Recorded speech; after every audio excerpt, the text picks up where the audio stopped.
बिस्मिल्लाहिर्रहमानिर्रहीम। अस्सलामु अलैकुम।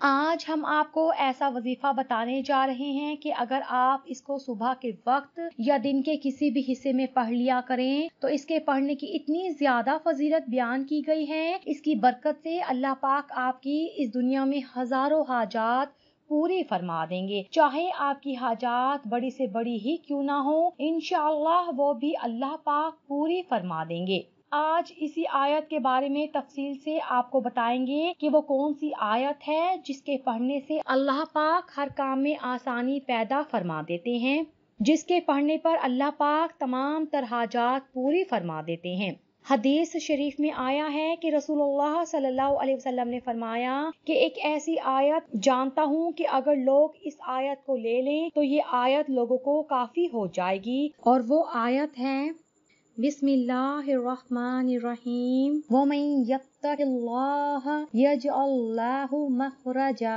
वयरजुकहु मिन हैसु ला यहतसिबु वमन यतवक्कल अलल्लाहि फहुवा हस्बुहु इन्नल्लाहा बालिगु अमरिही कद जअलल्लाहु लिकुल्लि शैइन क़दरा। तर्जुमा, और जो अल्लाह से डरे अल्लाह उसके लिए निजात की राह निकाल देगा और उसे वहां से रोजी देगा जहां उसका गुमान न हो, और जो अल्लाह पर भरोसा करे तो वो उसे काफी है। बेशक अल्लाह अपना काम पूरा करने वाला है। बेशक अल्लाह ने हर चीज का एक अंदाजा रखा है। पारा 28 सूरत इतलाक आयत 2 और 3। इन दो कुरानी आयत की बरकत का अजीबो गरीब किस्सा अलामा अशफोरी अपनी किताब फजाइल रमजान में तहरीर फरमाया है। वो लिखते हैं कि एक मर्तबा कुछ लोग समंदर में कश्ती पर सवार होकर सफर कर रहे थे तो समंदर में एक आवाज देने वाली की आवाज आई, मगर उसकी सूरत नहीं दिखाई दी। उसने कहा कि अगर कोई शख्स मुझे 10,000 दिनार दे दे तो मैं उसको एक ऐसा वजीफा बता दूंगा कि अगर वो हलाकत के करीब पहुंचे और इस वजीफे को पढ़ ले तो तमाम बलाएं और हलाकतें टल जाएंगी। कश्ती वालों में से एक ने बुलंद आवाज से कहा कि आओ मैं तुझको 10,000 दिनार देता हूँ, तो मुझे वजीफा बता। तो आवाज आई कि तू दिनारों को समंदर में डाल दे, मुझे मिल जाएंगी। चुनाचे कश्ती वाले ने 10,000 दिनारों को समंदर में डाल दिया। तो उस गैबी आवाज वाले ने कहा कि वो वजीफा सूरत इतलाक आयत 2 और 3 है।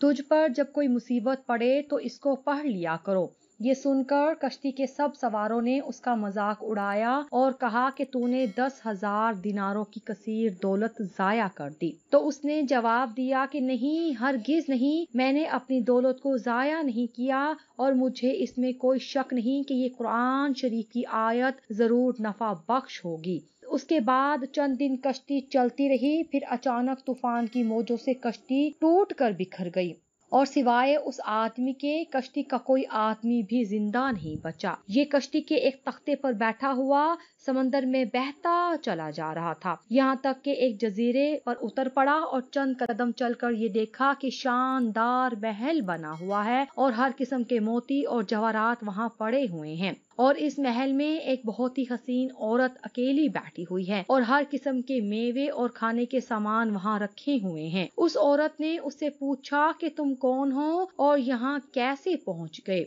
तो उसने औरत से पूछा कि तुम कौन हो और यहाँ क्या कर रही हो? तो उस औरत ने अपना किस्सा सुनाया कि मैं बसरा के एक अजीम ताजिर की बेटी हूँ। मैं अपने बाप के साथ समुद्री सफर पर जा रही थी कि हमारी कश्ती टूट गई और मुझे कोई अचानक कश्ती में से उचक कर ले भागा और मैं इस जजीरे में इस महल के अंदर उस वक्त से पड़ी हूँ। एक शैतान जिन है जो मुझे इस महल ले आया है। वो हर 7वें दिन यहाँ आता है और आज उसके यहाँ आने का दिन है, लिहाजा तुम अपनी जान बचाकर भाग जाओ वरना वो आकर तुम पर हमला कर देगा। अभी उस औरत की गुफ्तगू खत्म भी नहीं हुई थी कि एकदम अंधेरा छा गया। तो औरत ने कहा कि जल्दी भाग जाओ, वो आ रहा है वरना वो तुमको जरूर नुकसान पहुंचा देगा। اور جو ہی شیطان اس کو دبوچنے کے لیے آگے بڑھا تو اس نے وہی وظیفہ پڑھنا شروع کر دیا تو شیطان زمین پر گر پڑا اور ایسی زور کی آواز آئی کہ گویا پہاڑ کا کوئی ٹکڑا ٹوٹ کر گر پڑا ہے اور پھر وہ شیطان جل کر راکھ کا ڈھیر ہو گیا۔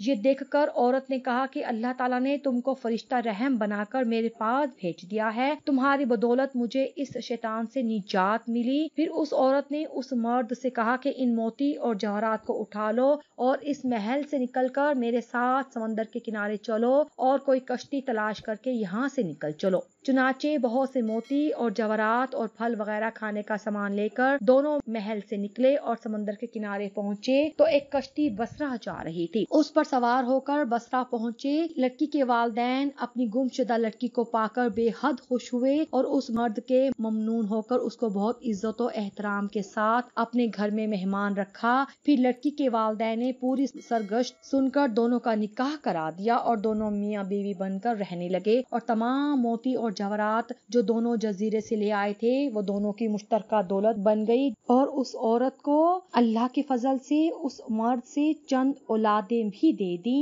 اور وہ دونوں بہت ہی محبت اور الفت کے ساتھ خوشحال زندگی بسر کرنے لگے۔ اس واقعے سے معلوم ہوا ہے کہ اعمال اور وظائف قرآنی میں بڑی بڑی تاثرات ہیں، مگر شرط یہ ہے کہ اس کے بارے میں عقیدہ صاف رکھا جائے اور اعمال کو صحیح طریقے سے پڑھا جائے اور زبان گناہوں کی آلودگی اور لقمہ حرام سے محفوظ اور پاک و صاف ہو اور عمل میں اخلاص نیت اور شرائط کی پوری پابندی بھی ہو تو انشاءاللہ تعالی قرآنی اعمال سے بڑی بڑی اور عجیب تاثرات کا ظہور ہوگا، جس کی ایک مثال آپ نے سن لی۔ اللہ تعالیٰ آپ سب کو اپنی حفظ و امان میں رکھے، آمین ثم آمین۔